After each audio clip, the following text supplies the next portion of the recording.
sini tujuan saya untuk mempresentasikan hasil kerja saya tentang hak asasi manusia yang berjudul Peristiwa Tanjung Priok pada tahun 1984. Topik pembahasan yang pertama itu mengenai latar belakang peristiwa tragedi kemanusiaan di Tanjung Priok pada pertengahan tahun 1984 ini merupakan salah satu fakta kelam yang terjadi pada pemerintahan Soeharto.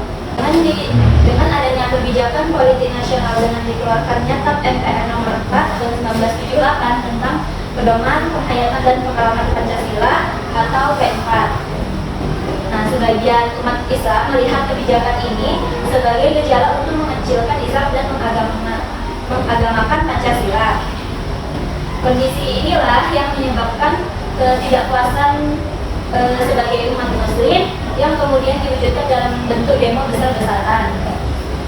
Lalu pemerintah Soeharto bersama MPR menetapkan lagi TAP MPR nomor 2 tahun 1983 tentang Pancasila sebagai asas tunggal dalam bernegara.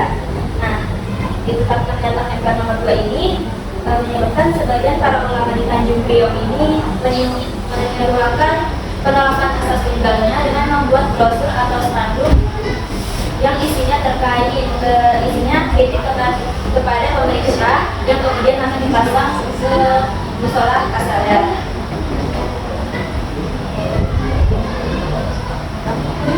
Lalu kronologinya terjadi pada tanggal 8 September 1984.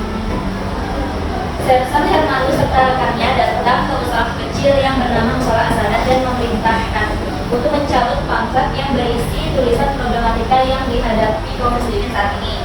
Namun permintaannya Sersan Hermanus ini ditolak sehingga ia nekat melakukannya sendiri dengan masuk ke dalam masjid tanpa melepas alas kaki dan menyirami pamflet yang ada di musola tersebut dengan air comberan. Lalu tindakannya ini diketahui oleh warga yang dipimpin oleh pengurus masjid lainnya Baitul Makmur, yaitu Syarifuddin Rabia dan Sofyan Sulaiman. Nah, keduanya ini berusaha menenangkan kedua prajurit tadi dan menyarankan agar persoalannya itu disudahi dan dianggap selesai saja. Nah, masa yang berada di luar musola ini sudah kehilangan kesabarannya sampai salah seorang dari kerumunan ini menarik motor prajurit di depan dan kemudian dibakarnya. Sehingga pada hari itu juga Syarifuddin Rabia dan Sofyan Sulaiman ini ditangkap aparat keamanan.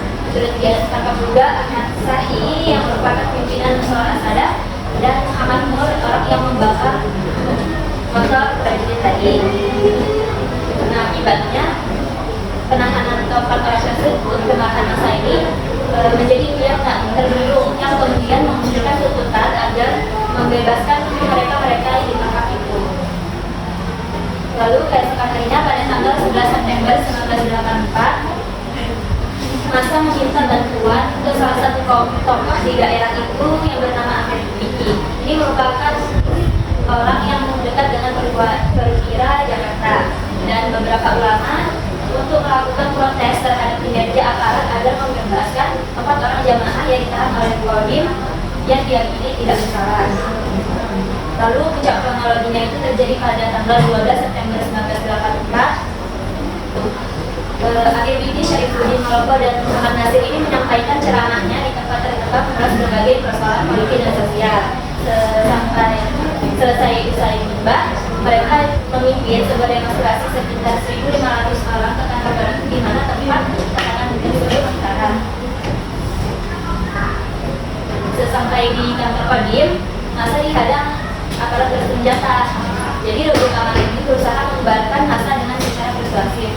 Namun masa ini tetap bertahan karena tuntutan mereka ini belum terpenuhi. Sehingga para aparat ini mengambil langkah terakhir dengan menembaki masa dengan peluru tajam. Pembantaian pun masih berlanjut. Petugas keamanan terpaksa melakukan penembakan untuk mencegah usaha berusaha senjata dan serangan-serangan dengan celurit. Tak lama kemudian, mobil truk besar dengan kecepatan tinggi bertemu dengan pasukan yang menjadi tembakan ribuan massa dengan terbakar, yang menyebabkan massa yang berada di barisan paling depan ini bersifat darah. termasuk akhirnya bertembak dan masa banyak yang meninggal dan berlari. Ya, pelaku dan korbannya, Komisi Nasional Hak Asasi Manusia atau merekomendasikan 23 nama tersangka atas kasus Tanjung Priok ke Kejaksaan Agung. Namun laporan ini ditolak oleh Kejaksaan, sempat ditolak oleh Kejaksaan Agung karena kurang lengkap mengenai jumlah korban dan kesaksian keluarga korban. Nah, sedangkan berdasarkan catatan resmi diketahui terdapat 24 korban tewas dan 54 terluka, sedangkan masyarakat Priok lainnya memperkirakan total lebih dari 400 orang tewas dan hilang.